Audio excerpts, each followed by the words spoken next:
Alors, qui dit douleur de la face peut faire évoquer névralgie du trijumeau, mais pas toujours. Et c'est pour ça qu'il faut avoir l'œil. Il y a des diagnostics différentiels qu'il faut évoquer, d'un côté comme de l'autre. On peut avoir le diagnostic d'une névralgie qui n'en est pas une, et on peut avoir une névralgie entre guillemets cachée à cause d'un mauvais diagnostic. Alors, c'est l'interrogatoire, c'est la description de la douleur qui est fondamentale. Parce que c'est cette douleur et ses caractéristiques qui vont un peu orienter le médecin en fonction des différents types d'étiologie. On l'a vu, la névralgie du trijumeau, c'est une douleur qui est essentiellement électrique, unilatérale, avec une zone gâchette qui déclenche la douleur. Un des premiers diagnostics, ou un des diagnostics différentiels à réaliser, c'est les céphalées de tension, qui généralement sont des douleurs qui sont en casque, plutôt postérieures, et qui ne sont pas des douleurs électriques. Donc ça permet d'éliminer, la céphalée de tension est éliminée si on a une douleur électrique. Deuxième type de douleur à éliminer ou à évoquer, les migraines.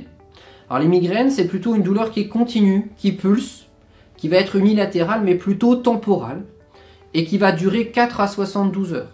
Alors que la névralgie trigeminale, c'est des douleurs fulgurantes de quelques minutes, qui disparaissent, qui reviennent, qui disparaissent. Là, c'est une douleur permanente, lancinante, une douleur de migraine, et qui va être associée à ce qu'on appelle des auras, c'est-à-dire des signes visuels. On est ébloui, on est gêné par la lumière, des signes auditifs. On peut être aussi gêné par les bruits ambiants.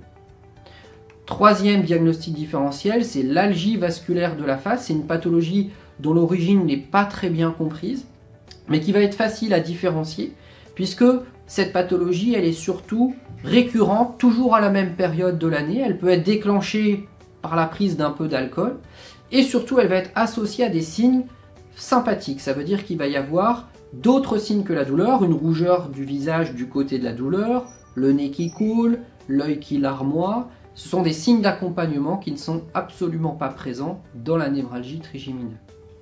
On a évoqué donc un premier groupe de pathologies qu'on peut appeler les pathologies douloureuses de la face, mais il y a un deuxième groupe de pathologies qu'il faut évoquer, c'est les pathologies dentaires.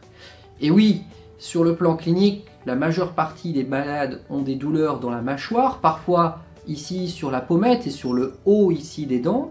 Eh bien, il peut y avoir des douleurs dentaires qu'il faut savoir éliminer pour affirmer le diagnostic d'une névralgie trigeminale. Cette douleur dentaire, c'est assez simple. Bon, elle est toujours localisée sur une dent. Elle ne va pas, cette douleur, progresser dans la mâchoire, progresser sur la pommette. Elle est localisée sur la dent ou les dents causales. Et c'est des douleurs qui sont reproduites au chaud, au froid, quand vous mangez, quand vous prenez un verre d'eau fraîche, par exemple, mais aussi à la percussion. Si on tapote la dent en question, ça va déclencher la douleur, ce qui n'est pas du tout le cas dans une névralgie trigeminale. Et juste au-dessus, on a le sinus, notamment le sinus maxillaire.